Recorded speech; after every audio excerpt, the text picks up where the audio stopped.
me your real name. Debbie Rawlins. Is Debbie short for Deborah? Yes. Have you ever been into drugs? Heroin or cocaine or LSD? No. What about grass, marijuana?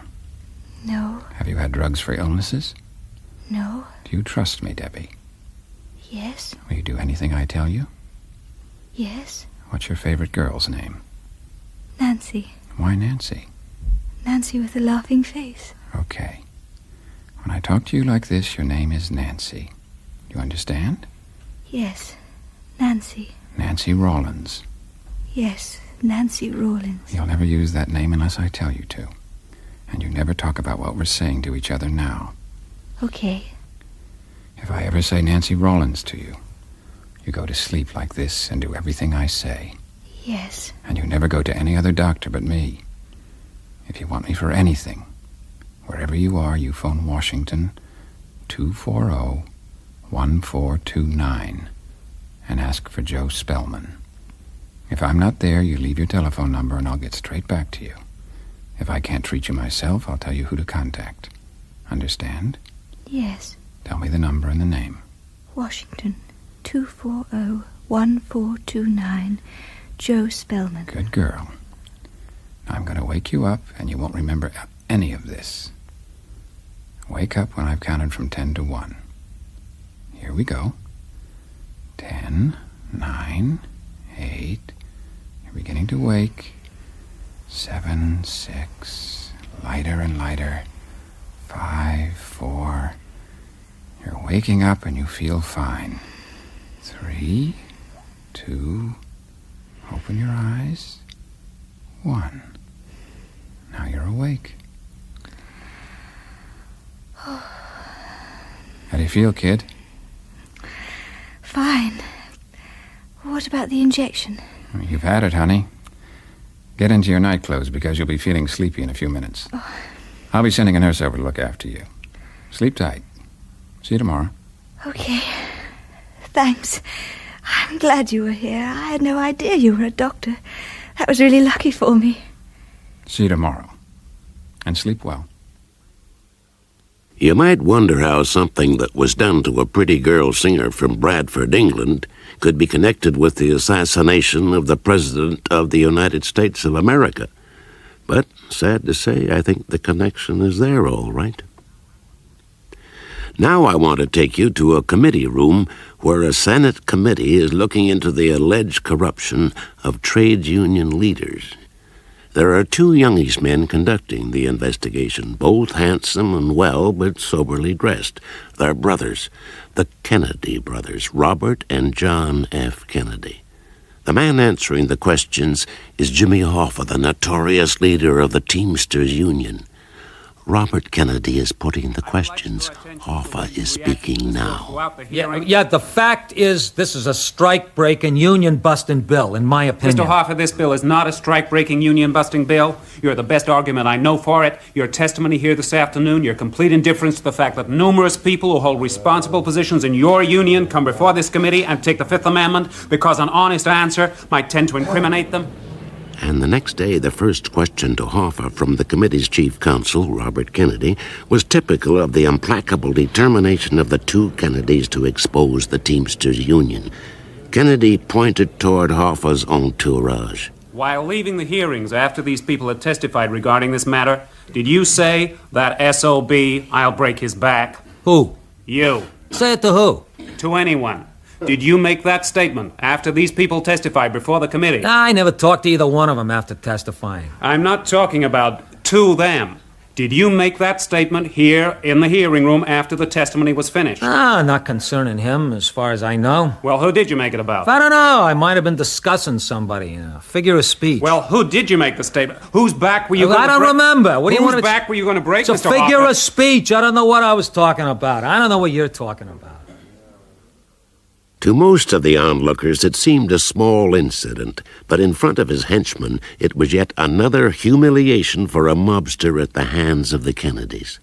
And I think that was the moment when Hoffa decided to smash them both. 2 nights later, an influential Democrat visited John F. Kennedy in his hotel room. I'm not asking you to go easy on them, JF. Just to how shall I say it? Keep a balance, a perspective. You could have fooled me, Ray. I'd have said you were doing a pitch, asking for the committee to lay off your pal Hoffa. No way, old friend. The law has to take its course, and all that jazz. But people are beginning to see it as a personal dogfight.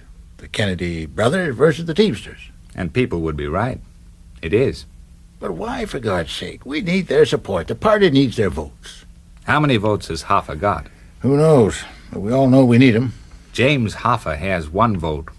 As far as my campaign is concerned, he can shove it. The Senate subcommittee has been set up to investigate union corruption, and that's exactly what it's doing. That's what it's going to go on doing. They don't command their members' votes. Their members may be scared to do anything but apparently accept what they're told to do. But in the ballot booth, they do what they choose. You know as well as I do that the mob are running the Teamsters, not Hoffa. And they're running the other big unions, too. You've got union funds, huge amounts being transferred into private bank accounts. Gangsters acting as union officials. Murder. Torture for anyone who complains or resists. What more do you want? But none of this can be proved, J.F. None of it. Don't rely on that, Ray. And tell your friends not to rely on it. We've got a lot of people working on it. Good people. Incorruptible. But why make it all so personal? It's very personal for their victims, Ray. You mentioned murder, Senator. I'll give you just one. There was a little guy named Rubenstein. Lived in Chicago, was a runner for Al Capone. In 1939, Rubenstein was involved in the murder of a local union boss in Chicago. Rubenstein was the local union secretary. It was that murder that let the mafia into the Teamsters. You know, Jack, if you go on too far, you could bring down very powerful figures in the party. You must know who I mean. One of my senior investigators told me the details, Ray. I've given the appropriate instructions. I'm very glad to hear that. Very glad. Good. I told my man to go back and build up the best case they can against those men. We have a rigid rule around the subcommittee, Ray. If they're crooks, we don't wound them. We kill them. Now go on, say your piece, Ray. Makes no difference to me. But you'll be able to tell them that you delivered the message. Who told you about the message, Jack? Nobody. But I know how those bastards work. Now give me the good news, and then we can call it a day. They've declared war on you, Jack, you and Bobby. If you stand for president, they'll be against you all the way.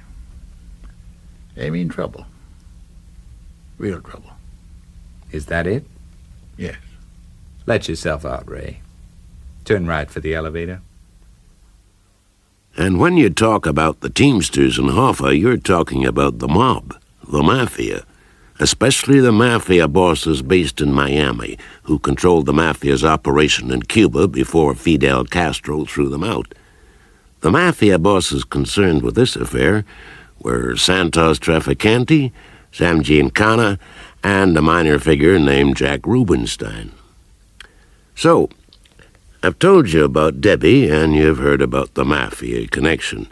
There's one more thread in this story, and for that, I want to take you to Moscow, to the apartment of the United States Consul General, where he's taking lunch with his wife. Well, I thought I'd seen it all, but that little scene was absolutely bizarre is probably the only word to describe it. The strawberries are the last we shall get in Moscow this year, John. And the tomatoes, too. Thanks for the warning. I'll have the chicken if you prefer the turkey. There's plenty for both of us, so don't go all diplomatic and sacrificial. Were there any phone calls for me? 2. The details are on the pad. Who were they? I don't remember. I can never understand why cold chicken tastes so much nicer than hot chicken. Tell me about the bizarre scene. This lunatic comes bouncing into my office like the Demon King, throwing his passport on my desk, practically foaming at the mouth. He wants to renounce his American citizenship, wants to announce officially that he has defected to the Russians and intends telling them all the secrets he knows. What's the secret? How to make Coca-Cola? No. He's an ex-Marine from a high-security Air Force base in Japan. He's only a kid. Says he's going to tell them all he knows about our codes, our methods, the lot. What does a Marine know, anyway? I thought they spent all their time stamping their boots on parade grounds and chasing the local girls. I'm afraid not, honey. He knows a lot that can be useful to our friends up the road. Funny attitude for an ex-Marine to take. Yeah. And even odder in a way. What way? Well, when he said his little piece, it was almost as if he had been tutored by someone. Seemed to be using words he had learned, but didn't really understand. Lawyers' words. What do you think the Russians will do with him? They'll certainly suck out all that he can tell them, but I doubt if they'll make a song and dance about him. They'll probably be suspicious. Why? Well, like you said, it's abnormal behavior for an ex-Marine. When they want servicemen to spill the beans, the KGB usually goes about it quite deliberately. Sex, money, whatever works. Volunteers they don't trust. Oh, that darn telephone. I'll get it. The name of the ex-U.S. Marine they were talking about was Oswald, Lee Harvey Oswald, a name we were all going to hear a lot of. While he was in the Soviet Union, Oswald married a Russian girl, and the Soviets generally don't allow that. Then they both went back to the States, and that's almost unheard of. The Russians never allow it, but they let Oswald do it. When he got back to the States, he worked for some outfit demanding recognition for Castro. It was all rather odd, because the place where he worked was the same address in a run-down building that was used for anti-Castro propaganda. A few months later, in November, I had to go to Dulles, the international airport that serves Washington. I was meeting a Britisher, the new liaison officer from SIS, MI6, I think you call it. His name was Boyd. Boyd? Yes. My name's Schultz, Otto Schultz, CIA headquarters, Langley. Oh, hello. I've told him to clear your bag straight through. I thought we could have a meal here at the airport, and then I'll take you home. Thanks. Isn't it a bit late to keep you working? Not this particular night. Maybe you'd forgotten it's election day here, and we'll all be staying up for the results on the tube. Of course. When I got my travel orders, I noticed that I'd be arriving on the day, but it had slipped my mind. Yeah. Well, let's go and eat first. It's not a bad restaurant. Well, I guess he made his own problems. But like I said, you'll get all the cooperation you could want, provided you don't go about it like Watson did. By the way, there's nothing in our background stuff on you about a wife. Is there one? No, I'm afraid not. Not even a steady girlfriend. And to save them the trouble of finding out, I'm not queer either. We'll have to see if we can't fix you up with a girlfriend over here. Meantime, let's go back to my place. We've arranged for you to have the guest room for tonight, and we'll talk about something permanent tomorrow. Oh, you must be tired, Jimmy. Don't stand on ceremony. Just go off to bed as soon as you feel like it. Well, thanks, Patsy. How about you, Otto? Are you going to see it out? Yes, I think I will. It matters to Langley who wins, and Kennedy's only picked up what he could expect so far. The ball game's not over by a long shot yet. By midnight, it looked as if I was wrong. Kennedy's margin by then was over 2 million, and the first returns from Los Angeles County looked as if California was falling to the Democrats. But by 3 a.m., it was certain that Nixon was going to take more states than Kennedy. Boyd and I, having sat up all night, were having breakfast when I got the call from Langley. Schultz? Yes? When did they go? Looks like that's it. Okay, see you. That was a call from the office. They just heard that the Secret Service team has moved into the Kennedy compound at Hyannisport. That means they already know that he's won. Does it matter to Langley who wins? Oh, you betcha it does. It matters a lot. Who were they hoping for? Not the one we got. Oh, why not? Well, you see, the Republicans are professionals. They want law and order maintained so that big business can get on with the job. Kennedy's got his support from the students, the blacks, and the southern states that Lyndon Johnson brought him. The CIA are never going to know where they are with Kennedy. He wants to look good, and that isn't what makes a good president so far as Langley is concerned.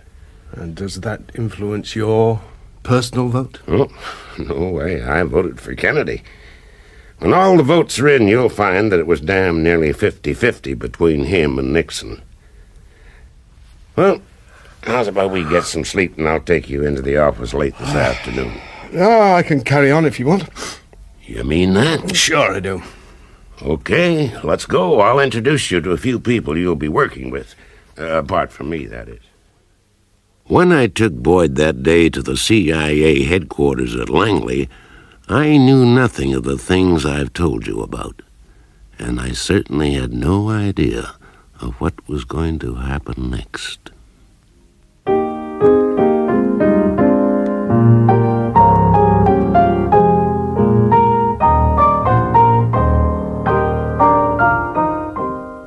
That was the first episode of Pay Any Price by Ted Allbeury. You heard Barry Foster as Jimmy Boyd, Robert Beatty as Otto Schultz, Susanna Fellows as Debbie Shaw, and Michael J. Shannon as Tony Simmons. The Marine Colonel was played by Nigel Graham, Jimmy Hoffa by Bob Sherman, Robert Kennedy by Jeffrey Collins, John F. Kennedy by Peter Marinka, The President's Visitor by Bruce Bower, John and Mrs. McVicker, Stuart Organ and Jana Shelton, and The Escort Officer by Alex Jennings. The piano was played by Dennis Gomm. Pay Any Price was directed by Christopher Venning.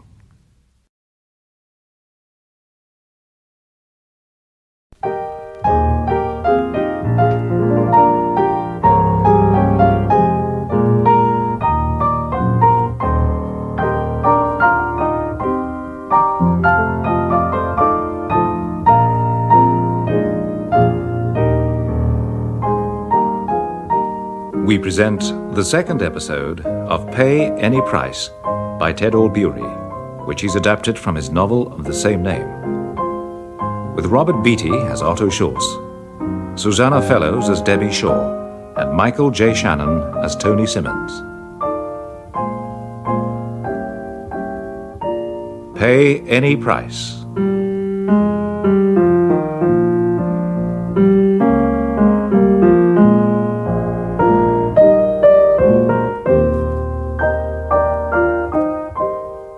Today in Washington, it's a special day, January the 20th. The U.S. Constitution lays down this day as the fixed date when the new president is inaugurated. I'm taking the family and my friend Boyd downtown to watch the ceremony. I was in town this morning and the soldiers were using flamethrowers to melt the ice around the inauguration stand and lighting fires along the mall to try and keep it clear for vehicles. We've got 10 degrees of frost. Let every nation know, whether it wishes us well or ill, that we shall pay any price, bear any burden, meet any hardship, support any friend, oppose any foe, to assure the survival and the success of liberty. 34,221,463 Americans voted for the new generation president. And I think those who heard those words knew that they'd got what they wanted. Camelot and a knight in shining armor who spoke poetry, not prose. But for some people, it was a disaster. The mafia were amongst them. Bobby Kennedy was still pursuing them in the committee. One of the mafia bosses he was pursuing was Sam Giancana, one of the mafia capos in Philadelphia.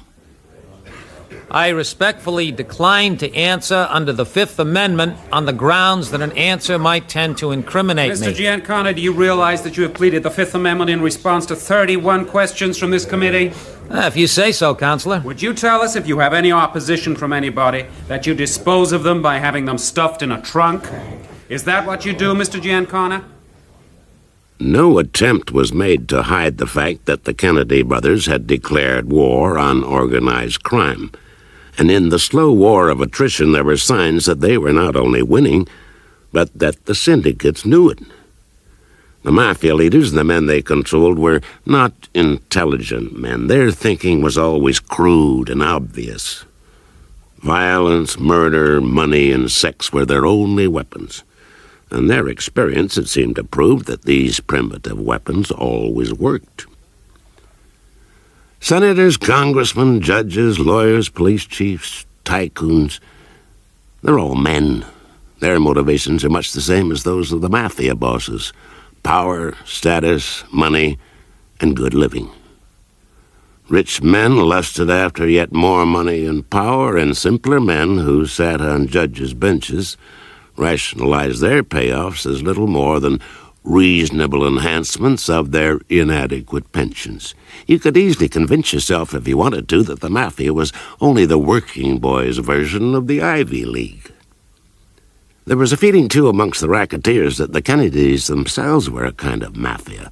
They looked after their own, and who had more patronage to dispense than the President of the United States?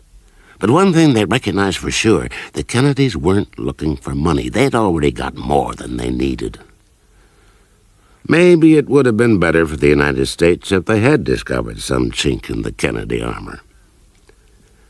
And now, I'd better tell you about Sweetie Dawson. Sounds like a girl's name, doesn't it? But Sweetie is over 6 feet tall, with wavy blonde hair and freckles. A first-class athlete who had joined the Army instead of university. He was sensible rather than intelligent. A second lieutenant on $690 a month. Easygoing and amiable, he had met Debbie Shaw at an Army concert in San Diego. He's spent the night with her at a beach hut at La Jolla, and right now he's sitting on the steps as she walks over wearing his bathrobe.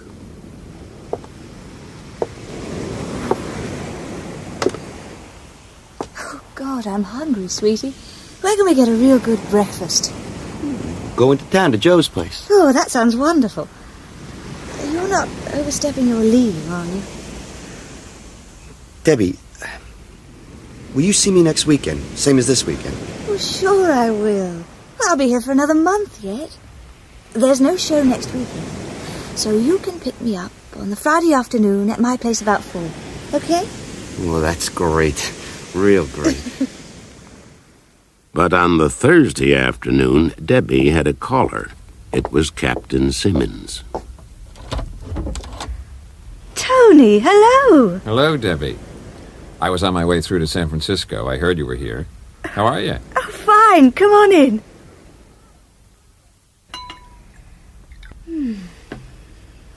Cheers. Oh, don't look so serious. It's a lovely day and it's great to see you. Cheers, honey. Debbie, listen. I want you to be Nancy Rawlins.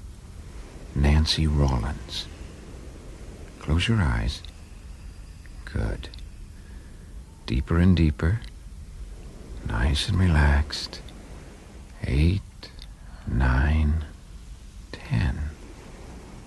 Tell me your name. Nancy Rawlins. Are you relaxed and comfortable? Yes. Tell me about your doctor. Washington 240-1429. Ask for Joe Spellman. Will you do something for me, Nancy? Yes? I want you to look at a photograph. This one. Do you recognize the man? Is it Cary Grant? No, it isn't Cary Grant. You don't need to know his real name, but he is an evil man. Very evil. One of my friends was killed because of this man. I want you to point him out to some friends of mine. Just point at him and say, "That is the man." Yes. Tell me what you have to do when you see my friends. When I see this man, I say, "That is the man." Very good. Now let me help you pack a case for the journey.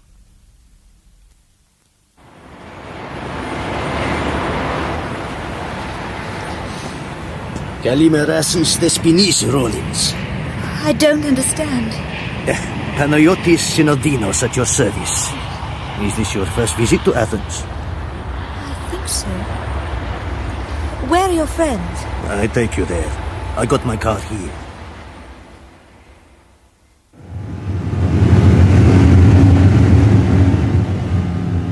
Is a Temple of Poseidon over there.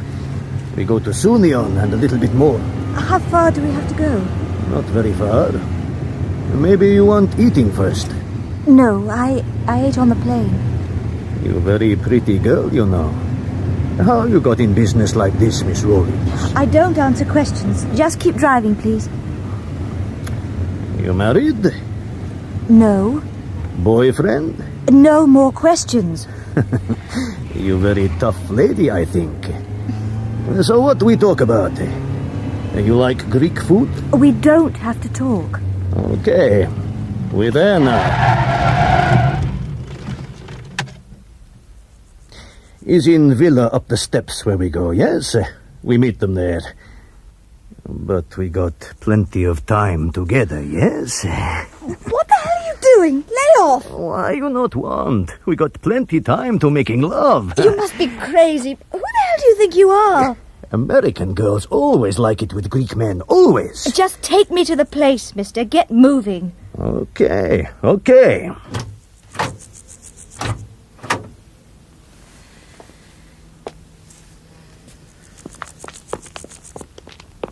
I introduce you. He's Mr. Theotakis, Miss Rollins. Thank you for coming, Miss Rowling. That's okay. You like maybe to bath or rest before you meet the others? No. They want me to catch the plane back tonight. Okay. Let me explain. We have a meeting, 12 men. You go in and we sit together at table. When I ask for your news, if you see the traitor, you point to him. What traitor? The man in the photograph, yes?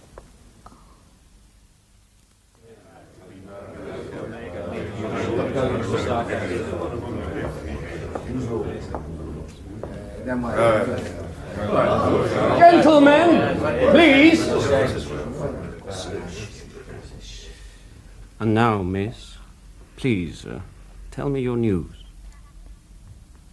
That is the man. The man in the grey suit.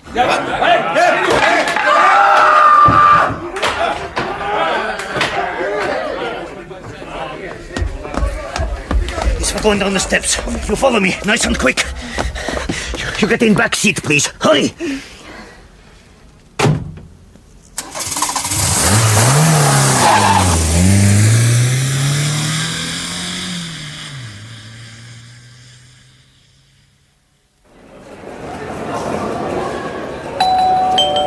Flight 324 to New York is now boarding at gate 4. Flight 324 to New York is now boarding at gate 4. Oh, hi, sweetie. Why do you look so angry? What's the matter? What's happened? Maybe you'll tell me what's happened. Nothing's happened. Goddamn right. So where were you? I don't understand. I came here like you said, 4 o'clock Friday. I hang around for 2 hours, but the place is empty. I phoned half the night, but there was no answer. I came here 4 times on the Saturday and twice on the Sunday. Nothing. So where you been, little girl? Well, I haven't been anywhere. Oh, don't give me that crap, honey. You stood me up. You don't need to lie about it. I'm not lying, sweetie. I've been here all the time, I swear. Why should I stand you up? Oh, you tell me, honey. Maybe you found yourself a major or a colonel. Oh, you're out of your mind. Oh, please, come in. You must be joking. I just wanted to hear what story you'd give me, you two-timing bitch. Poor young Debbie closed the door and leaned back against it, closing her eyes. She felt a floating sensation, and she could smell mimosa. She walked slowly to her bedroom and lay down on the bed. She slept, still in her clothes, for a night and most of the next day. Just to give you an idea of the feelings of the mafia at that time, I want you to hear an extract from a clandestine recording made by a CIA surveillance team. I'm afraid that a word here and there has to be deleted. See what Kennedy done? With Kennedy, a guy should take a knife, like one of them other guys, and stab and kill him, right where he is now. Somebody should kill him. I mean it. This is true. But I tell you something. I hope I get a week's notice. I'll kill. Right in the White House. Somebody's got to get rid of this. I also want you to hear what went on at 2 meetings of mafia bosses in Miami. And that means giving you the background of one of those men. Carlos Marcello, he called himself. It was calculated that Marcello's syndicate in New Orleans contributed $1,000 million a year to mafia funds. He was described by the director of the New Orleans Crime Commission as, and I quote, one of the 2 or 3 most sinister figures in the history of organized crime. On April 4th, 1961, Marcello made a routine visit to the New Orleans Immigration Department.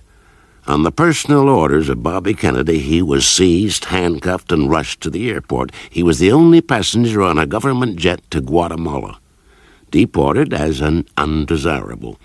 He came back to the United States illegally a few months later, and he called the first meeting in a hunting lodge in the grounds of his 3,000-acre estate outside New Orleans. The meeting was with his old friend Trafficante. You got it the wrong way round, Carlos. First we hit Castro. Then we hit that little son of a bitch in the White House. You want to know why we do it that way, huh? Tell me. First is, Fidel has cost us money. Real money. Kennedy's trouble, but not bread. Second is, we got help to hit Castro.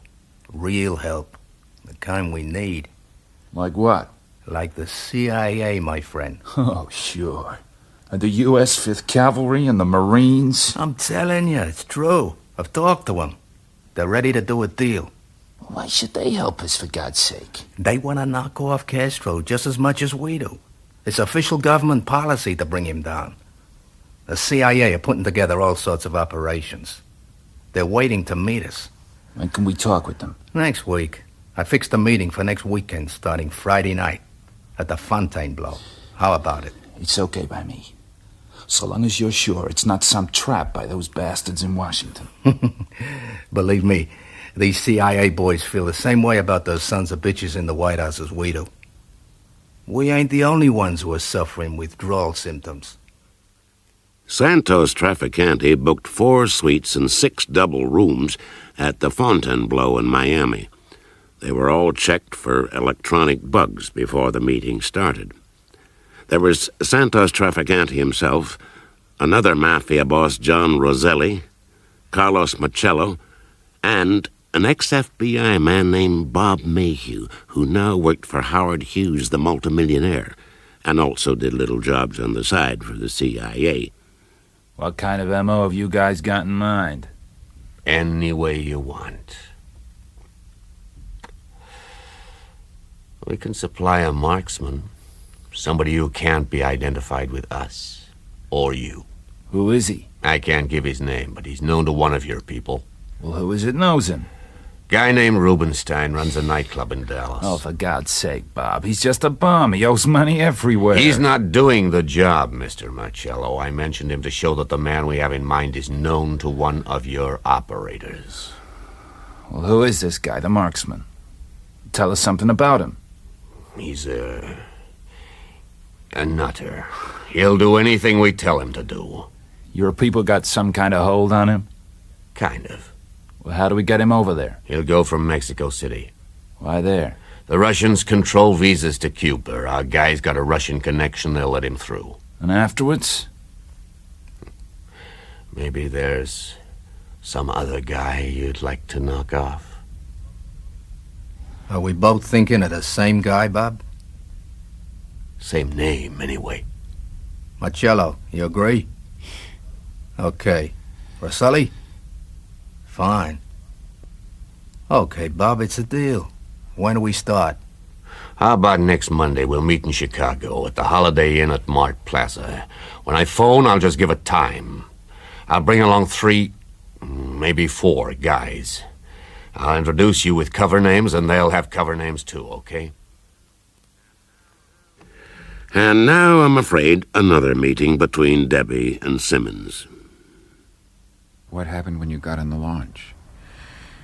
We went out to a big white boat, up the steps, and the 2 men came with me. They were speaking Chinese. We went down some steps, inside the boat, into a cabin. What did it look like, the cabin? Oh, it was big, with white formica paneling. Why did you do that? Why are you shivering? When they fought, the blood was all over the white panels. It was like one of those modern paintings, when they just splash paint on the canvas. You said the key word that I gave you? Yes, that's what made them fight. What was the key word? I can't remember. Where did all this happen? I'm not sure. I think it was Hong Kong. Okay. That's fine, Nancy. Just lie back and relax. Good girl. Now listen carefully. Close your eyes. When you wake up, you won't remember anything about your trip. You won't remember that you even went away. You won't remember anything about the last week. It will all go completely from your mind. When you wake up, you'll forget about Nancy Rollins. I'll count to 10, and then you'll wake up. 1, 2, 3, slowly. 4, 5. You're feeling fine. 6, 7. Opening your eyes. Good. Good. 8, 9, 10. Now you're Debbie Shaw, feeling nice and relaxed. It's time for me to indulge in a bit of hindsight and tell you about a CIA man named Grabowski. I'd never heard of him, and only discovered what he'd been up to long afterwards. In every intelligence organization, there are sections that are so secret that even their colleagues have never heard of them. Grabowski ran such a team. The men he was responsible for were 2 doctors, psychiatrists. You've already met one, Captain Simmons. His sidekick was named Peterson. They had a free hand to experiment with drugs, heroin, LSD, anything, on people who were unaware that they were being given drugs. Some were servicemen and some were civilians. All were totally ignorant of what was being done to them. Debbie was one of the victims. All this was serious enough, but when certain people in the CIA started playing footsie with the mafia over Cuba, and then the Kennedys, it became even more bizarre. Grabowski was neither a doctor nor a psychiatrist. He was a tough, ruthless man who controls Simmons and Peterson. He didn't trust them any more than he trusted anybody. Bring me up to date, Simmons, but I don't want all the medical stuff, just the practicalities. He's ready, Grabowski. There's been no problems. He'll do whatever we want, whenever we tell him to. What about the backtracking operations? They'd never unravel it, Ziggy. Not in a million years. We've covered all the Mexican bit, the Cuban embassy, the Soviet embassy. We've tied up New Orleans so that one lot will say he was pro-Castro and the others that he was rabidly anti-Castro. It's like a million-piece jigsaw. And none of it fits. What about our own cover? Almost nothing they could discover, unless some idiot's not destroyed what we've told them to destroy. We've wiped it all out, and fed in some confusion as well. There's nothing to worry about. Maybe you've covered too well, and that could make them suspicious. The Mafia connection alone would keep any investigators happy for years. How many of the mob are involved? 5. Who are they? Trevicante, Marcello, Hoffa, Roselli, and Giacana. You satisfied there's the cure? Absolutely. They know what would happen if they even looked like leaking. Are both of you giving him the final instructions? No, just me. Pete has played no part in this particular operation. How about your man, Peterson? He's under control, but I haven't activated him yet. We don't need him until the first job's been done. Okay, Peterson, no need for you to hang on here. Okay, Ziggy.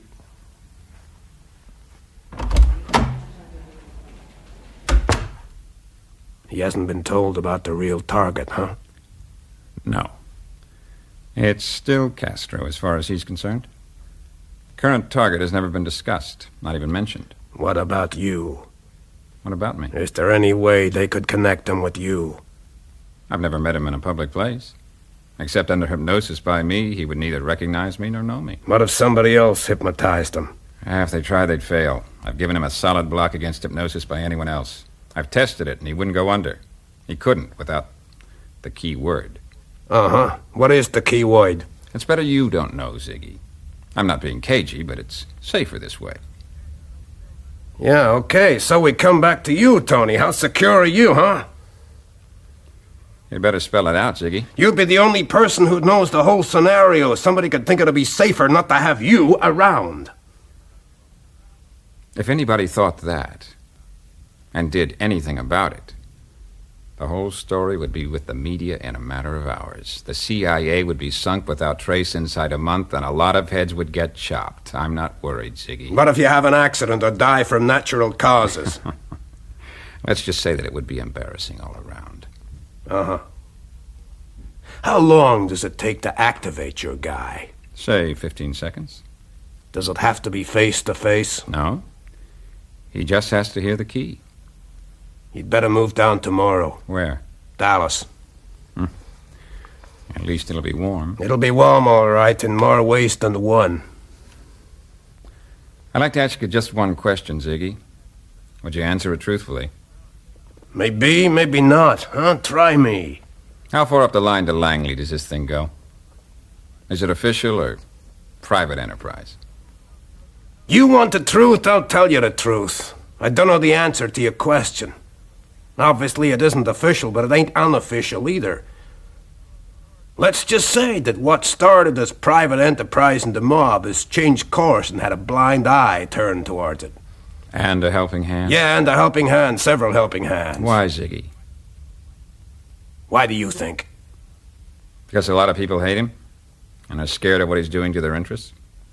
And whose interests are you thinking of? The FBI, the CIA, the mob, Castro, the KGB, the John Birchers, and all the other nutters. They all hate his guts. He's a disaster for them. You told me once that nutters was the word I shouldn't use. Okay. All the other psychopaths. How do you define a psychopath, Tony? You may not like the definition, Ziggy. Oh, I'm a big boy, Tony. A psychopath is someone with a defective conscience, with aggressive and irresponsible conduct, and a complete lack of regard for others. They seldom respond to medical treatment.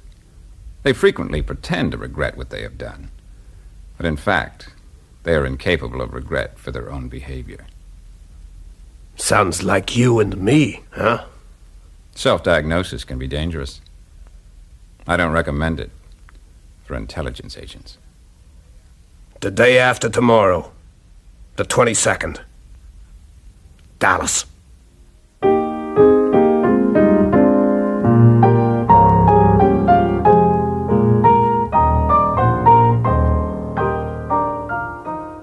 In the second episode of Pay Any Price by Ted Allbeury, you heard Robert Beatty as Otto Schultz, Susanna Fellows as Debbie Shaw, and Michael J. Shannon as Tony Simmons.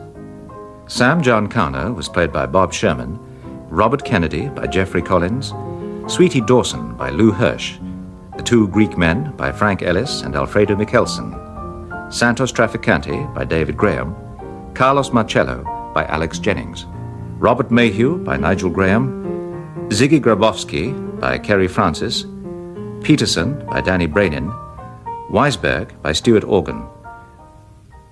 The serial is directed by Christopher Venning.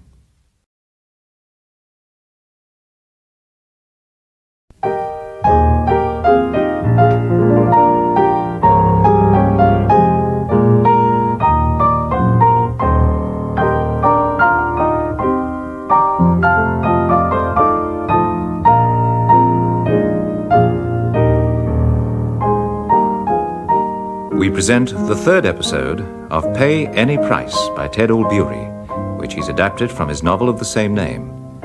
With Barry Foster as Jimmy Boyd, Robert Beatty as Otto Schultz, Susanna Fellows as Debbie Shaw, and Michael J. Shannon as Tony Simmons. Pay Any Price.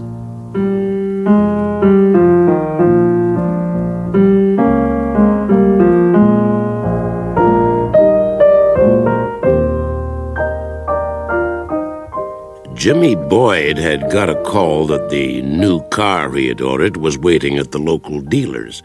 So we had gone down and we were both listening to the salesman giving the usual spiel. The radio's stereo with 4 speakers, and with the hood down, it's even better. Now, there's a station-seeking device on it. Here, let me show you. Just press the red button like this. There. And if you want to change it... She commented on Jackie's lovely dress, and suddenly we heard a reverberating explosion. My first thought was not to look at the president. I guess the thought that anybody would take a shot at the president of the United States didn't even go through my mind at the time. I didn't realize at the time that he had been shot and was slumping. We'd better get right back, Jimmy. Okay, I'll follow you, Otto. 2 hours later, we heard that John F. Kennedy was dead. It was like a great black cloud settling over the whole United States. It didn't seem possible. Within hours, we saw on TV the insignificant figure of Lee Harvey Oswald in the basement of Dallas Police Station, and the journalists asking him questions. I positively know nothing about this situation here. I would like to have legal representation. What happened in the courtroom, Lee? Well, I was questioned by a judge. However, I protested at that time that I was not allowed legal representation during that very short and sweet hearing. I really don't know what this situation is about. No one's told me anything except that I'm accused of murdering a policeman. I know nothing more than that. Yeah, what about the president? I do request someone to come forward and give me legal assistance. Did you kill the president? No, I have not been charged with that. In fact, nobody has said that to me yet. The first thing I heard about it was when the newspaper reporters in the hall asked me that question. And as if that wasn't enough, a few days later at the same police headquarters in Dallas, a police officer was making an announcement to the press that Oswald himself had been shot and killed.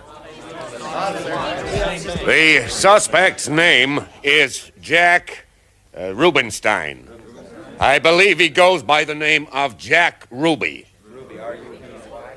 And there was a strange TV interview with Jack Ruby in an empty courtroom after one of the many hearings concerning his shooting of Oswald. The only thing I can say is everything pertaining to what's happened has never come to the surface. The world will never know the true facts of what occurred. My motive, in other words. I am the only person in the background to know the truth pertaining to everything relating to my circumstances. Do you think the truth will ever come out, Mr. Ruby? No. Because unfortunately, these people, who have so much to gain and have such an ulterior motive to put me in the position I'm in, will never let the true facts come above board to the world. Jack Ruby was the Jack Rubenstein John Kennedy claimed had murdered a union official in Chicago and let the mafia into the Teamsters Union. And the same Jack Rubenstein who got Santos Trafficante out of jail in Cuba. There was a short TV interview about this time. I think it was a team from the BBC. It was with William Alexander, Assistant District Attorney of Dallas, who had attended the police interrogation of Lee Harvey Oswald. What were your impressions at the interrogation, Mr. Alexander? I was amazed that someone so young could have the self-control that he had. It was almost as if he'd been rehearsed or programmed to meet the situation that he found himself in. It was almost as if he anticipated every question, every suggestion, every move that any of the people in charge of him made. Rehearsed? By whom? Well, who knows? Then a very strange thing happened. Dorothy Kilgallen was a freelance journalist with a syndicated column. She had just come back from interviewing Jack Ruby in his cell, the only journalist who was ever allowed to interview him. When she got back to her apartment, a friend of hers, a fellow journalist, called around to see her. He said later that she had paced up and down her room, a glass in her hand, trying to control her excitement. When he pressed her to tell him more, she stood quite still, turned slowly to look at him, and said, and I quote her exact words, "What Ruby told me this afternoon is going to blow the JFK case sky high." She refused to tell him any more. Later that night, with her apartment a shambles, she was dead. Dead from a massive overdose of sleeping pills laced with alcohol. And the missing pages from her notebook added to the mystery. It was a standard reporter's notebook with a spiral binding. 130 pages where there should be 150. The transcripts of her interview with Ruby had been removed. Her death was registered as suicide. Somebody once said that drama in a play was when somebody died, and melodrama was when everybody died. The president was dead, Oswald was dead, Dorothy Kilgallen was dead. Of the mafia men, John Rosselli's body was soon to be dredged up from the ocean off Miami. His corpse had been crammed into an oil drum by sawing off his legs. Hoffa, the Teamsters leader, disappeared and has never been seen since. Everybody connected with that meeting at the Fontainebleau in Miami is dead or has disappeared. Witnesses to even minor aspects of the Kennedy assassination died prematurely and mysteriously. There were two other meetings that you should know about. Debbie Shaw had had another abscess in her throat. She had phoned the Washington number, and Simmons had flown across to the U.S. Army camp just outside Annapolis, where she had been performing. How long has your throat felt like this? A week, but the real pain started yesterday. Okay. I'm going to give you some capsules. Take one every 4 hours today and tomorrow, and I'll come and see you the next day. I won't be able to sing by Saturday, will I? You won't be singing for at least another month. This is worse than the first one you had, and it's in almost the same place. You sound very stern and cross. I am stern, but I'm not cross. Now take those capsules, one every 4 hours. No messing about, or I will be cross. It took 7 weeks for the abscess in Debbie Shaw's throat to heal, and in the process, she lost the little girl voice and ended with a deep, husky voice that would have made her a fortune as a singer, except that the narrow range of her new voice made singing out of the question. When it was finally obvious that her career was over, the doctor helped her make a claim for compensation from the U.S. Army.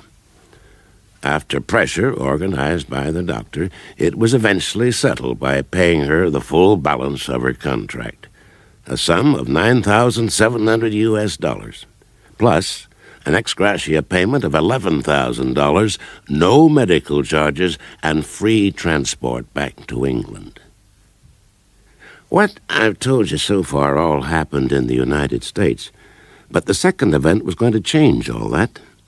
Grabowski, remember him, had ordered his stooges Simmons and Peterson to a breakfast meeting at Cheryl's Bakery in Washington. They had got to the coffee stage before he said anything that mattered. Yeah, well, they've decided it's not safe for you two to be around for the next 6 months or so. Why not? Too many people raising hell about the Warren Commission's findings. All sorts of investigative committees are being set up. Some official, some not, but all of them looking for blood. CIA and FBI blood, preferably. What's that mean, Ziggy? Mexico? Nope. Pardon me. You'll be going to England. You won't be so noticeable there. What are we going to do? Our people have rented a house for you up in the north, near the border with Wales. Wales isn't north, Ziggy. It's west. Well, what's the name of the other place, then? Scotland, Ziggy. Yeah, that's it. And what do we do? Well, they want you to do a report on all your work and thinking. The theoretical stuff with all those Kraut and Latin words and all the practical stuff. And when you've done that, We'll see what else we can find you. Yeah, it sounds like whitewashing stones at boot camp. That's what you're gonna do, my friends. Nobody's asking, it's an order. Who's giving the order, Ziggy? Was it Helms? You'll get full overseas allowances, the accommodations, and upkeep will be on the house. And it'll all count for your seniority. In that case, when do we go? Tonight. You booked on a flight to, Prestwick, which they tell me is the nearest airport. Hell, Ziggy, I've got things to arrange. We both have. We're going back to Langley right now. You can both of you tell me all the things you want doing, I'll get them done. But neither of you goes back for anything. What about clothes and passport? You'll have an allowance for buying clothes out there, and you'll be having new passports. Canadian ones. New names, new IDs. Would Mr. Morrison meeting passenger Harvey on aircraft? There's an envelope here for each of you. You'll find details in there with 2 telephone numbers. The first of them for routine communications, but only when it's really necessary. The second is for a real emergency. You'll be contacted every 2 weeks, and you'll be under surveillance most of the time. Are there any restrictions on travel? You'll find the ground rules in your envelopes. You don't talk to anyone except social chit-chat. And you don't reveal your real identities or your status. Not to anybody. By the time all this was going on, Debbie was back in London running her own theatrical agency. Doing very well, it seemed. It wasn't until much later that I learned from Jimmy Boyd what happened in England. I'll leave it to him to tell you about it. Neither of us knew anything of what had been going on apart from what was public knowledge. We were both occupied with our normal duties. I enjoyed my work with Schultz and the others at the CIA. They'd offered me permanent employment, and I'd seriously considered it. But the assassination of Kennedy made me back off. Well, I took my deferred leave in London, and that was a lucky break for me. In the 3rd week of my leave, I met Katie Mallison. It was pouring with rain, and I went into the gallery to get out of the wet. Katie was an artist, and the gallery was putting on her first one-man show. The PR girl thought I was from the press and introduced me to Katie. Well, I talked her into dinner that night. She wasn't just pretty. I've had plenty of pretty girlfriends.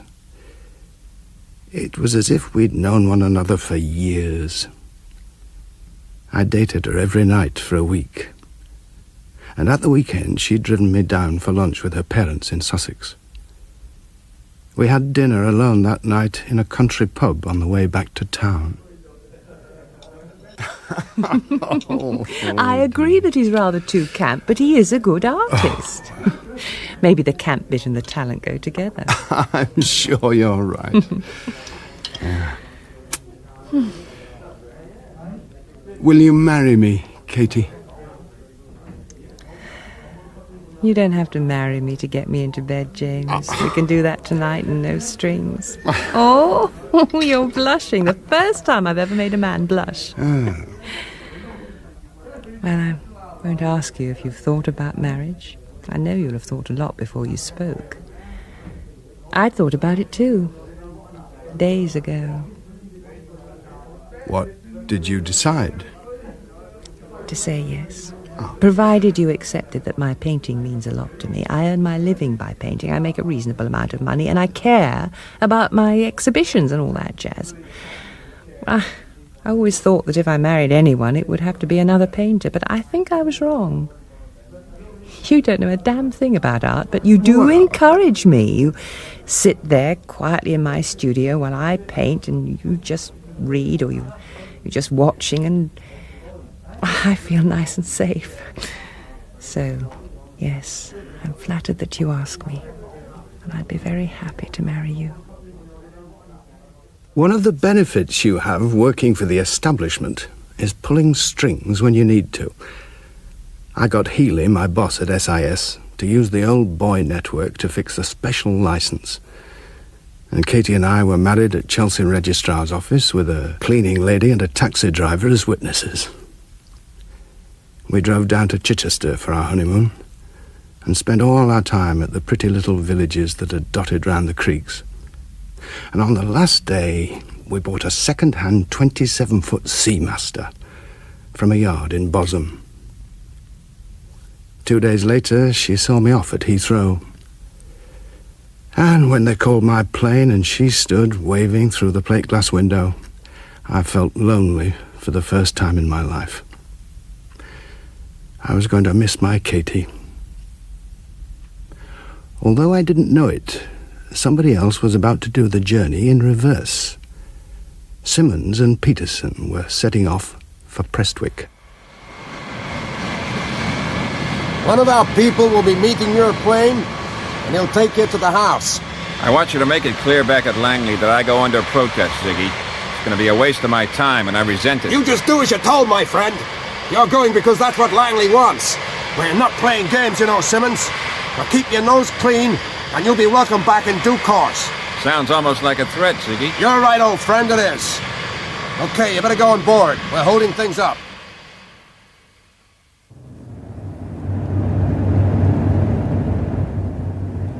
That's Bamborough Castle.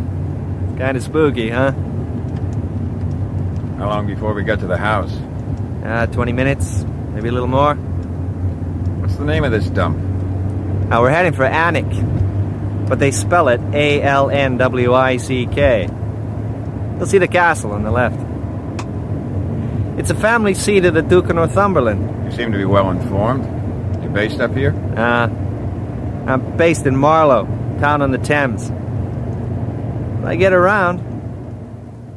About a year later, my assignment in Washington came to an end. Katie had spent the last 4 months with me. She liked the States, but was glad we were going home. I was to be based in London for a couple of years, and I'd had a promotion for mending some of the bridges with the CIA. I was going to handle those assignments that need unravelling before you can decide what to do about them. Well, I'd been back about 6 months when one of those landed on my desk. As it turned out, it must have started just before I got back to London. I'd never heard of Grabowski then, but SIS had its own Grabowskis. This particular one was a chap named Carter, tough, ruthless man, who ran a team that dealt with things that the top brass didn't want to know about, but were glad to have done for them. Carter's thing started when he briefed one of his chaps, McLaren. I said 11 o'clock, not 11:15. Yeah, I got stuck in the crowds around the palace for the changing of the guard. And more fool you. Where do you want to go? Hey, up to you, Chief. Well, we go in here and have a coffee. Okay. I'm giving you Sturgis for a surveillance job. Oh, God, I hate those jobs, Chief. They're not our style. We're wasted hanging around. It won't take long. Now, that's the guy's name, and that's his address. He's a Yank. Been living in this place at Marlow for a couple of years. About 6 months ago, he got himself a girl. And she works on the sweet counter at Woolworths. She's 20 and been hopping into bed with him regular. She told her girlfriend that this guy's been shooting a lie with her about being a CIA man. Her girlfriend's husband is a local copper. She told him about this guy, and he passed it on. It's probably just the usual crap, but look him over and let me know, okay? When do we start? Right now. Sturgis is at his usual number. When did you get the thermos filled? Yeah. Is she in there? Aye. They drove up about 11. Been in there half an hour. And it fits in with their old man being on the night shift. I wouldn't mind that Yank's red Mustang. Hey, what's those lights down by the gates? It's a car. It's going towards the house.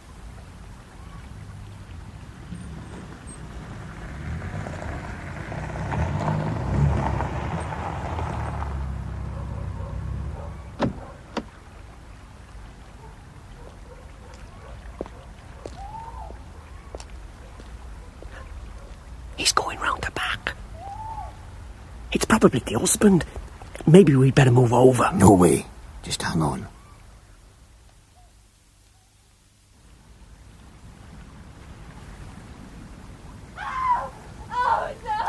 God, he's going to do her in. No, he's not. He's shoving her in the car.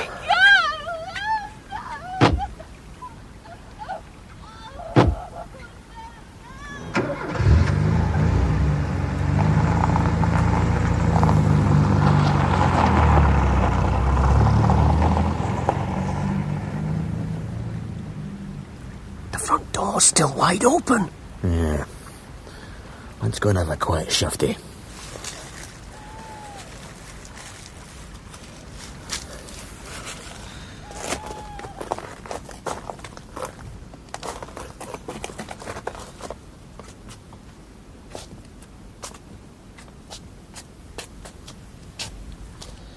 Aye. I'll go in. You stay here.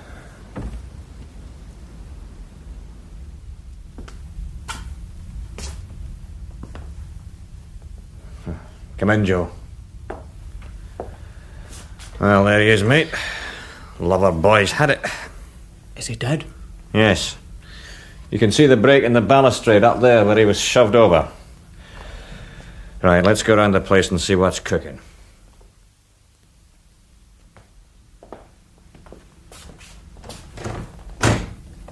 God, bloody thing's locked.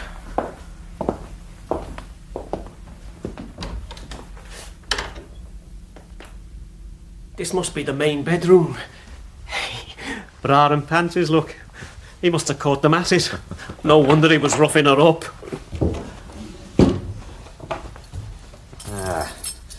Here's his keys. Let's try the locked room.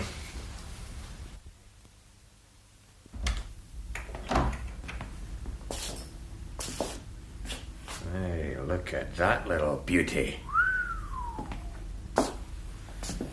This is a Yaesu transceiver. Yeah, and there's the aerial down the side of the window. Right, let's have a look in the filing cabinet. Bottom drawer, empty. Second drawer, 1, 2, 5 blue file covers and contents. Top drawer. Beautiful. 2 batches of one-time code pads with wrapping bands still round them. 1 loose pad missing 2 pages. Right, let's have a look at the files.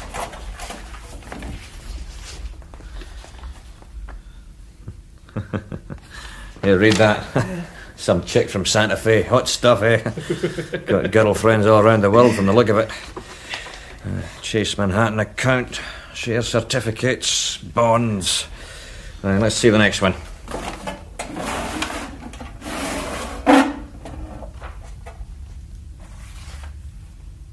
My God. I wonder if Carter knew about this. He couldn't have. What is it then, Mac? Let's go, pal.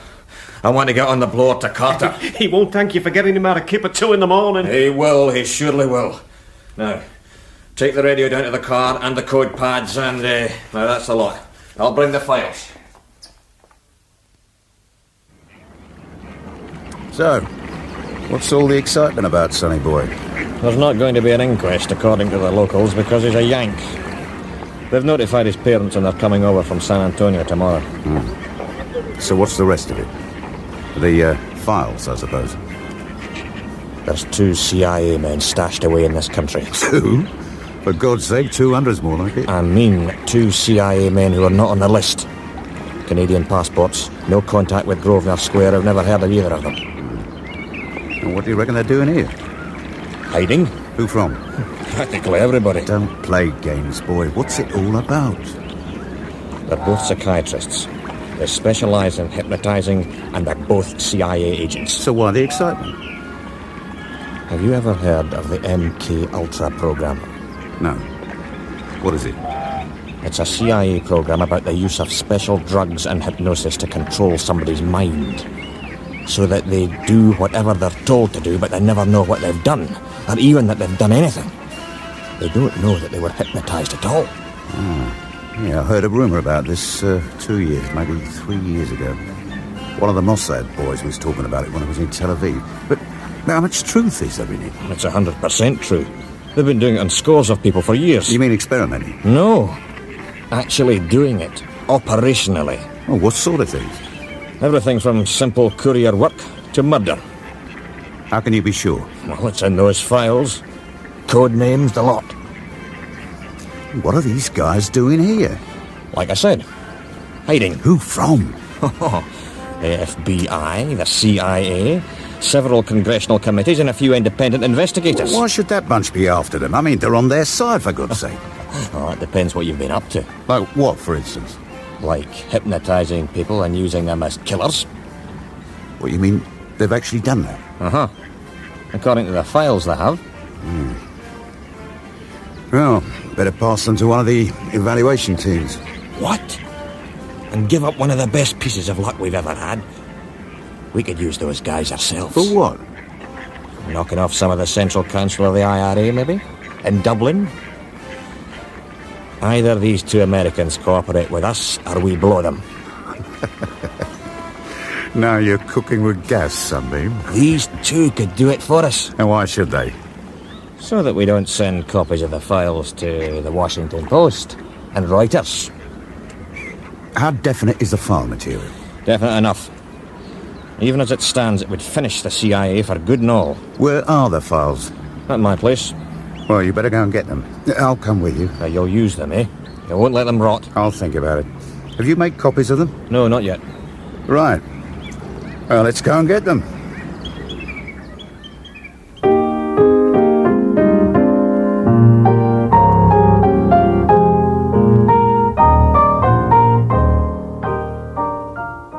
In the third episode of Pay Any Price by Ted Allbeury, you heard Barry Foster as Jimmy Boyd, Robert Beatty as Otto Schultz, Susanna Fellows as Debbie Shaw, and Michael J. Shannon as Tony Simmons. Lee Harvey Oswald and the CIA man were played by Ian Tyler, Jack Ruby by David Graham, Ziggy Grabowski by Kerry Francis, Peterson and the Interviewer by Danny Brainin, Katie by Carol Boyd, Nick Carter by James Kerry, McLaren by Crawford Logan, Sturgis by John Webb, Alexander by Eric Allen, the police officer by Nigel Graham, and the salesman and the reporter by Alex Jennings. The serial is directed by Christopher Venning.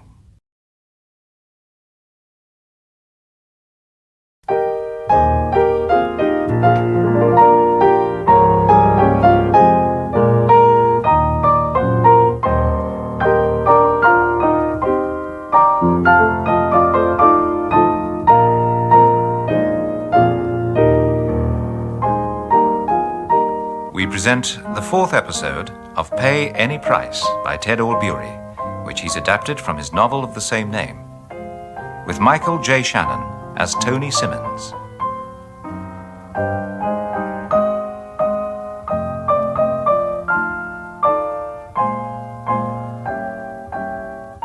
Pay Any Price.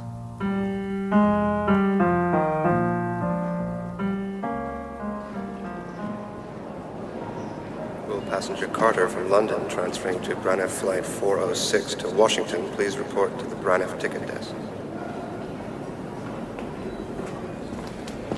Carter, you called me on the air. Oh, yes, Mr. Carter. Oh, we haven't registered any luggage for you. Oh, I don't have any. Just my hand luggage. Okay, that's fine. Your flight's boarding now if you'd like to go to gate number 2. Thanks. You're welcome. How long will you be staying with us, Mr. Carter? Oh, a couple of days. Maybe 3. Well, I'll book you in up to Friday, okay? Okay. There you are, sir. Room 507. Door key and facilities key. Oh, do you need any help with your bags? No, that's okay. Enjoy your stay, Mr. Carter. I will.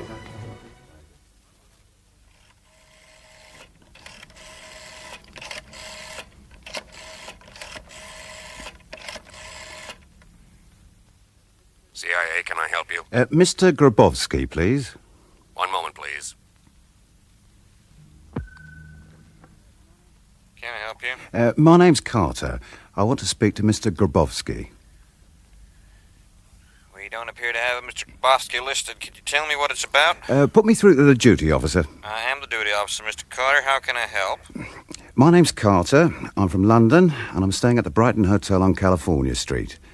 Find Grabowski, tell him to ring me, and tell him it's urgent. I'll put through another check for you, Mr. Carter, and call you back. What room number? 507.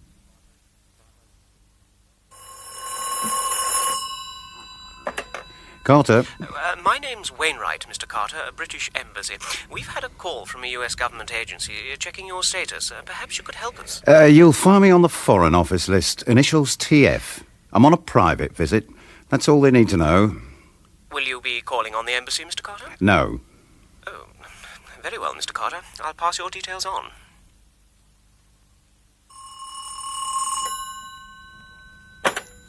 Room 507. Mr. Carter? Yes? Grabowski speaking. I understand you want to speak to me. Did they tell you where I am? Yeah. How about you come over and we talk here? Well, I'm pretty busy right now. Can you give me any idea what it's about? Yeah. MK Ultra. I'll be right over. Yeah, but it's not the heat that's the problem, it's the humidity. Anyway, we better get out of business. By the way, Mr. Carter, how did you get hold of my name? The usual way. Out of a file. You mean you got my name in one of your SIS files, for God's sake? Oh, I'm sure we have, but that wasn't where I saw it. As a matter of fact, it was an American file. A CIA file. Oh, people don't have my name on file over there. I can tell you that right now. Did you have a young guy named Deeming working for you?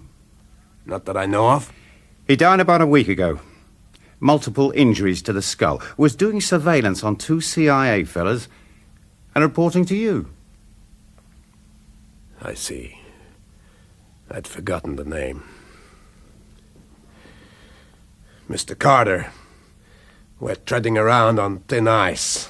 For both our sakes, we'd better watch where we're putting our feet. Or maybe I could get us off the ice altogether. I'd appreciate that if it was possible. We found his files. The police know nothing about them. At the moment, only 3 people know what's in them. And one of the 3 only knows part of the scenario. But before I go on, I'd like an honest answer to a question. If I have any doubts about whether you tell me the truth, I shan't make my suggestion to relieve the situation. What I propose would require absolute frankness between us. What do you feel about that? Mr. Carter, we're both in the same business. I already assume that if all you had in mind was to cause trouble, I shouldn't be sitting here now. You could have thrown your little bomb in the direction of Langley, and that'd be that. So ask your question. If I can answer at all, I'll answer truthfully.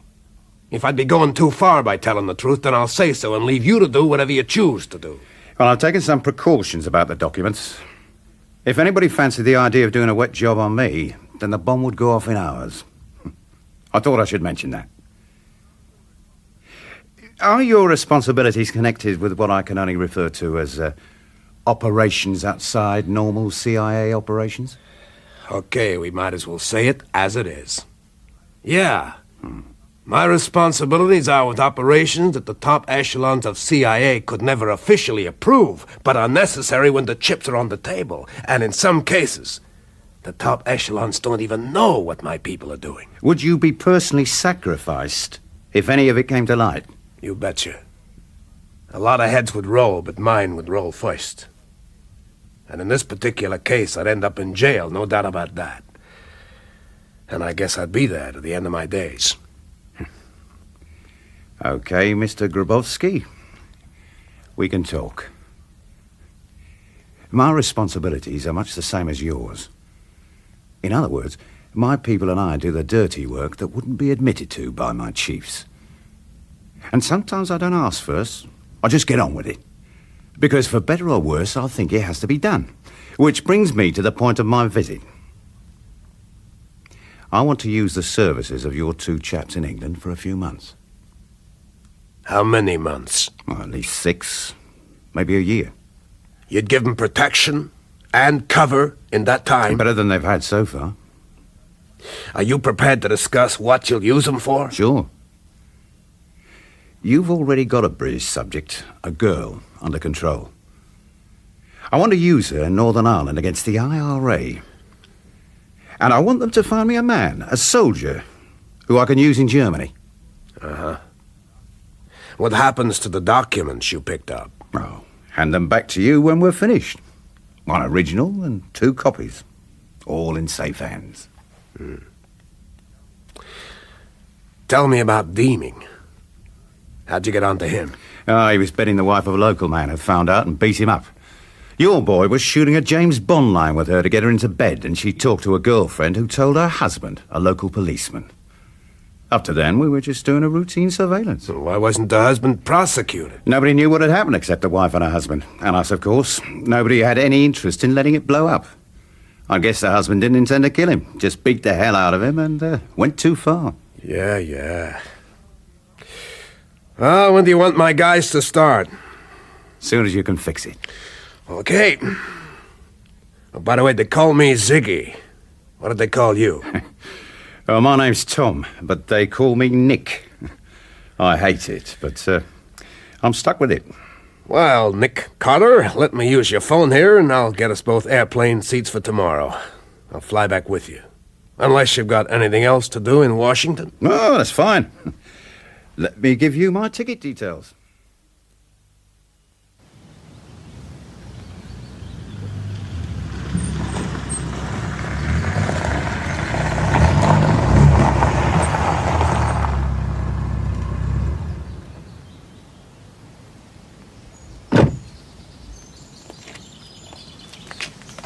Well, the man himself. I didn't expect ever to see you over here, Grabowski. Where's your friend? He's upstairs typing. You got a secure room where we can talk? Yes. Our workroom where Pete's working.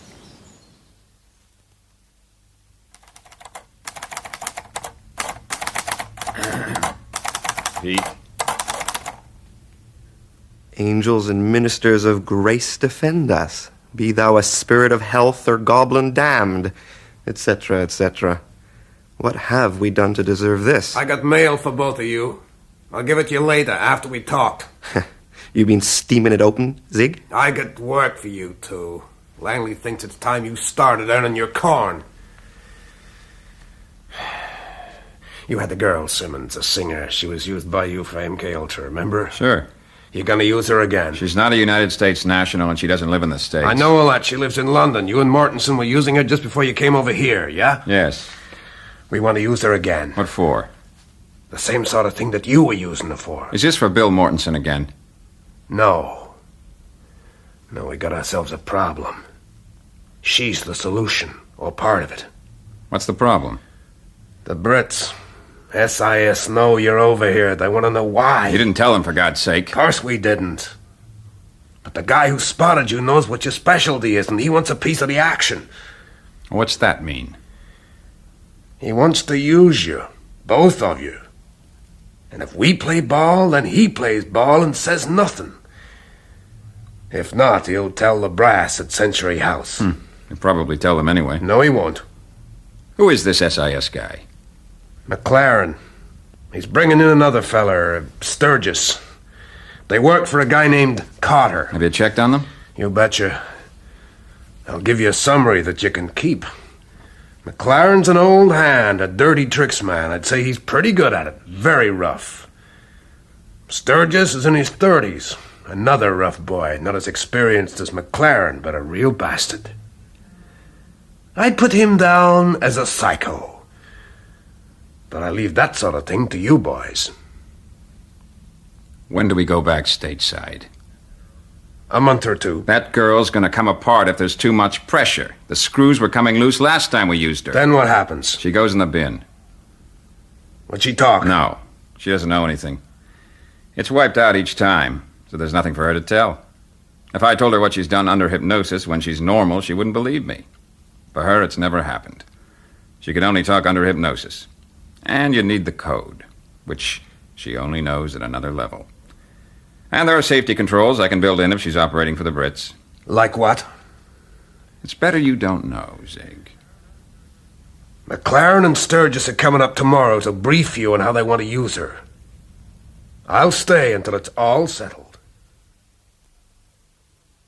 Well, gentlemen, let's get down to business. Our friends here have asked if we could assist them, and Langley have agreed. Well, it's more consultation than assistance, but on the other hand, we're aware that there has to be some actual participation. So it's let's say a wide brief. You can give an outline of what you want, Mr. McLaren. We heard you've got one of your zombies here we could use. These guys have been showing the routine reports, Mr. Simmons, so they've got the basic background. We haven't discussed what use we might or might not have made of your existing client, but they know the, potential. She wouldn't respond to anyone but me. That was the whole point of the program. Yeah, I know that. They want you to operate her for them, just like you did over the other side. I told you, Ziggy, she's going to come apart at the seams if she's put under pressure for too long. We need her right now, Simmons, so let's cut out the bull. Either you can do it or you can't. Which is it? What kind of mission did you have in mind, Ziggy? Well, we want to use her in Northern Ireland against the IRA. To do what? Tell him, McLaren. To wipe out certain IRA men and one or two other bad friends. Can't you just shoot them? Well, if that was the answer, we'd have done it, Sunshine. Now, there are a lot of reasons why we need to do it this way. Don't call me Sunshine, mister. I'm not impressed. What are the reasons? That's our business, not yours. In that case, Mr. McLaren, I suggest you get yourself back to London and get on with it. You stupid bastard! We can put you in the neck inside an hour on what we know about you. We can finish the bloody CIA for McLaren! Now you just cool it, McLaren, or I'll phone Nick Carter right now and get him to fly up. You're not here to give orders or lay down the law. If anyone's gonna do that, it's me. That's the arrangement Carter and I have made. Now, if you want cooperation, you'd better calm down right now. Now, you tell him then. You know the scenario. All right, let's have a drink and leave the planning for tomorrow. You got some liquor stashed away someplace, Pete? Well, what do you think of him, Sturgis? Well, I don't like that bastard Simmons or whatever his name is. Why not? Do you see his eyes? Like bloody stones.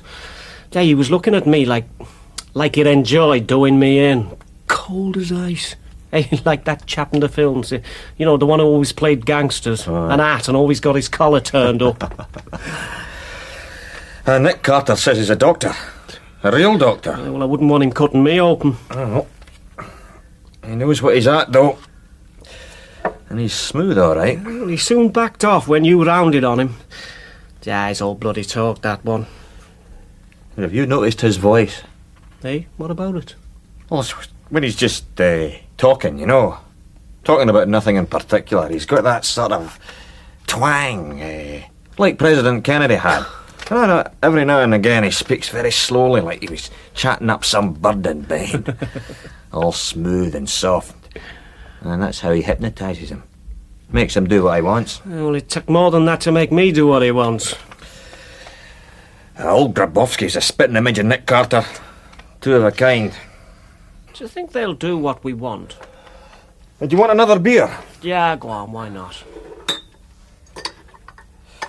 What were you saying? Do you think the two Yanks will do what we want? Too bloody true they will. Nick Carter's got them on toast and Grabowski knows it. He wouldn't be over here if they weren't going to cooperate. What's Nick got on him? Oh, something I found at that house we were watching in Marlow. Oh, yeah. What was that? Never mind, my boy. Better you don't know. Why did you provoke him, Tony? It was deliberate. I watched you doing it. It's crazy. I'll tell you what, Ziggy. That son of a bitch is dangerous. He's a psychopath. Straight out of a textbook. So's his little red-haired pal, sitting there all silent, clenching his fists and grinding his jaws. Where the hell did you find them? I didn't. They found you. And just how did they do that? Well, they were carrying out the surveillance of Deeming's house, Pete. And they found the files on you two. Nick Carter, their boss, gave me the option. We cooperate, or they blow you two and the whole of CIA sky high. So get some of our guys to knock him off. Sometimes you guys make me feel very, very old. Have they told you what they want us to do? Not in detail, and I don't want to know. Why not? I've got enough trouble trying to keep the lid on what happened back home. More I don't need. Who's making trouble in the States? Oh, congressional committee men, judges, half a dozen independent committees, Congress, the media, you name it. It's the most popular blood sport Washington ever had, and you don't even need to go out in the rain. 50 assassination theories and every one a winner. Tell us what the two Brits want us to do. Well, there are two key IRA leaders, one in Belfast and the other in Dublin. They want to use the girl to eliminate them both. Why don't they shoot them themselves? There are several reasons. The most important is that Dublin and London have been talking for months to try and solve their problems in Northern Ireland. It's an almost impossible task, anyway. Well, they reckon there's only one way out, to make Northern Ireland an independent state, with its independence guaranteed by both Dublin and London. So why the wet jobs on the IRA men? Well, Dublin and London feel that with those two out of the way, they could get maybe 2-3 months without murders. So that when the independent Northern Ireland Bill comes up in the House of Commons and the Dáil, it could stand a sporting chance of being discussed. Oh, and there could be one more job to do. On one of the so-called loyalist leaders. But they'll decide that when the first 2 targets have been hit. So again, Ziggy, why don't they just shoot those 2? So that there won't be any connection with London or the army. Or even the loyalists. Both sides know who the other's killers are. The 2 IRA men are die-hard fanatics, as much against Dublin as London. It'd take months for the IRA to mount a real campaign with them out of the way. When do they want to start? As soon as you can make it. Maybe you can get your pal Carter to make it clear that we're in charge of controlling the girl. It's medical and scientific, not bang-bang stuff. Okay, I'll talk to him on the phone tomorrow before you get started. Why is this guy Walker so special, Simmons? He's an army clerk, for God's sake. He's never fired a shot in anger in his life. That's why he's so suitable. If anyone tried to pin a shooting on him, nobody'd believe it. Why come to a dental unit to find what you want? When people are waiting for dental treatment, they're under stress. They can see how they react. And if they have an injection, they're not functioning normally for some time after. They're already under the influence of a drug, and they react positively to hypnosis. Oh, that'll be him. Do you want me to stay? No, just send him in. Right, in you go, son.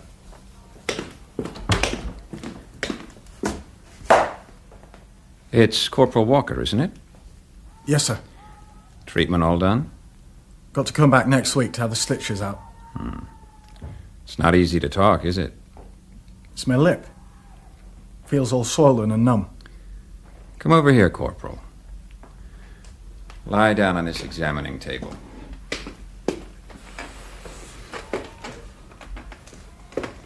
Tell me what the dentist did. It was an abscess on my jaw. Just relax. Put your head back and tell me what it feels like. Close your eyes. That will help. He just drilled a lot. Do you feel drowsy? I do a bit. Let's see if we can take the pain away. Close your eyes. That's right. Now relax. I'm going to relax you even more. I'm going to count to 10, and then you'll be deeply relaxed. 1, 2, nice and easy. 3, 4, deeper and deeper. 6, 7, 8, nice deep breaths. 9, 10. That's it. Now you're asleep. Can you hear me, George? Your name's George Walker, yes? Yes. Have you a steady girlfriend? No. Tell me about your parents. My dad works on the railway. Mum's just a housewife. You live with them when you're not in the army? Yes. Where do they live? Stockport. When you leave here, you won't feel any pain where your abscess was. No pain at all in your mouth. No pain at all. Do you read books at all? Yes. Quite a lot. Who's your favorite author? Dickens. Would you like to be able to write like Dickens?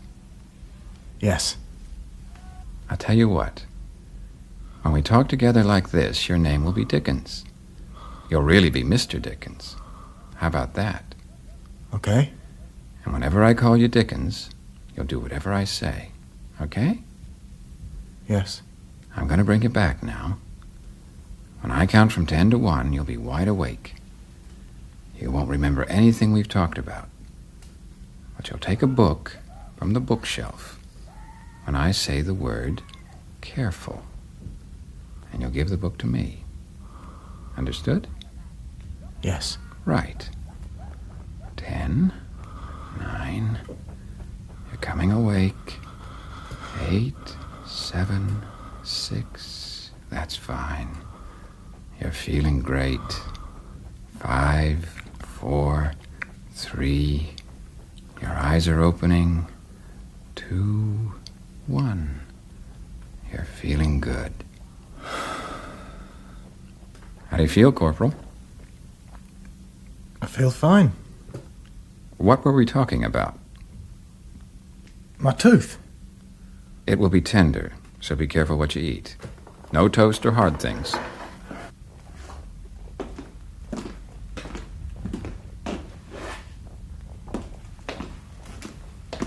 You'll need this book to read, I expect. Thanks. How about you call in and see me tomorrow about noon? I'll fix it with your CSM. Okay, Doctor.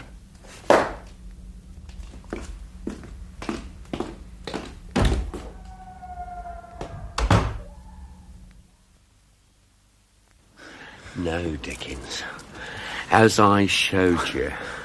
Look, use my weight. Right? Use my weight. Pull me forward. Yeah, come on, Dickens. Get moving. Now!